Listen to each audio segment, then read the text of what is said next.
ഞങ്ങൾ ഫ്രണ്ട്സ് എല്ലാവരും കൂടി കൂടാൻ വേണ്ടി എന്തെങ്കിലുമൊക്കെ റീസൺസ് ഞങ്ങൾ കണ്ടെത്തും കേട്ടോ. അപ്പോൾ ഇത്തവണ ഞങ്ങളുടെ ഫ്രണ്ട് സിനി ഫാമിലിയും സ്കോട്ട്ലൻഡിലേക്ക് അവർ താമസം മാറ്റിയായിരുന്നു. അപ്പോൾ അവർ ലീവിന് വന്നിട്ടുണ്ടായിരുന്നു. അപ്പോൾ അവർ തിരിച്ചു പോകാൻ ഇരിക്കുകയായിരുന്നു. അപ്പോൾ നമ്മളെല്ലാവരും കൂടി ഒന്ന് കൂടാൻ നോക്കിയിരുന്നു. അപ്പോൾ ഞാൻ നാട്ടിലായതുകൊണ്ട് കുറച്ച് ഡിലേ വന്നതാട്ടോ.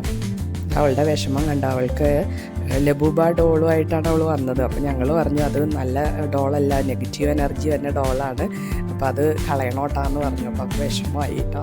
ഇതാണ് സിനി കേട്ടോ. അപ്പോൾ സിനിയും ഫാമിലിയും 2 വർഷമായിട്ട് സ്കോട്ട്ലൻഡിലാണ്. അപ്പോൾ ലീവിന് വരുമ്പോൾ ഞങ്ങൾ ഇതുപോലെ കൂടും. ഇവരൊക്കെ നമ്മുടെ ഒരു ഫ്രണ്ട്ഷിപ്പ് മിസ് ചെയ്യുന്നുണ്ട് എന്തൊക്കെയാണെങ്കിലും. വേറൊരാളുണ്ട് പാർവതി UK-ലാണ്. അപ്പോൾ ഇതിൻ്റെ ഇടയ്ക്ക് പാർവതി ഞങ്ങളെ വീഡിയോ കോളൊക്കെ ചെയ്തായിരുന്നു കേട്ടോ. ഞങ്ങൾ കൂടുമ്പോൾ ഇതുപോലെ വീഡിയോ കോളൊക്കെ ചെയ്ത് അവരെ കൂടി കൂട്ടും. അവരുടെ ഒരു പ്രസൻസും ഉണ്ടായിരിക്കും കേട്ടോ ഞങ്ങളുടെ കൂടെ. ഇത് രാജേശ്വരി നഗറിലെ ഫുൾ സർക്കിൾ എന്ന് പറഞ്ഞ ഒരു പബ്ബ് കൂടിയ റെസ്റ്റോറൻ്റാണ്. നല്ല അടിപൊളി റെസ്റ്റോറൻ്റ് ആട്ടോ. കുറച്ച് കോസ്റ്റ്ലിയാണ്.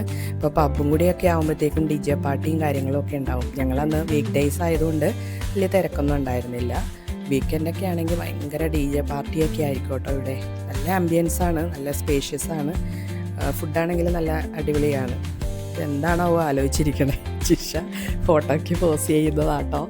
ഇതാണ് തങ്ങളുടെ പാർവതി. UK-ത് വീഡിയോ കോൾ ചെയ്തേക്കാണ്. യൂട്യൂബ് എടുക്കുന്നത് പറഞ്ഞപ്പോൾ ആളിതാ സ്റ്റൈലാകും കേട്ടോ. പാർവതിയും ഞങ്ങളെയൊക്കെ മിസ് ചെയ്യും ഈ ഗെറ്റ് ടുഗദറും എല്ലാം കേട്ടോ. ദാസിനി കൊണ്ടുവന്ന ചോക്ലേറ്റാണ് സ്കോട്ട്ലൻഡിൽ നിന്ന്. ഞങ്ങളെല്ലാവരും ഓരോ പീസൊക്കെ എടുത്തു.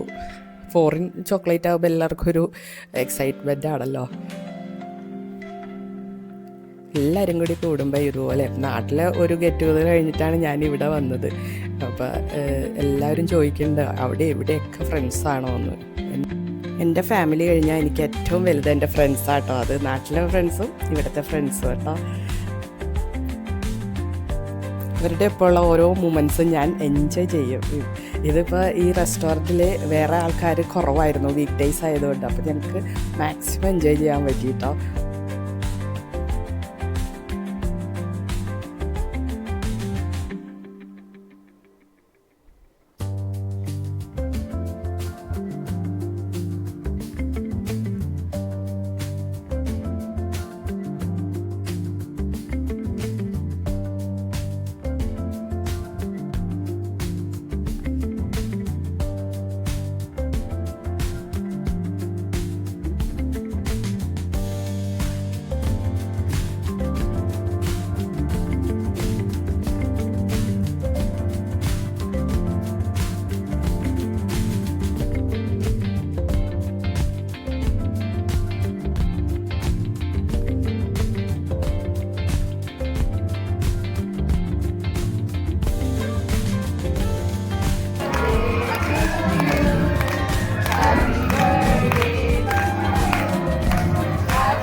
ഞങ്ങളുടെ ഗ്രൂപ്പിലെ മുതിർന്ന മെമ്പർ, അതായത് ഞങ്ങളുടെ ശോഭ ചേച്ചിയുടെ ബർത്ത്ഡേ കൂടിയായിരുന്നു അന്ന്.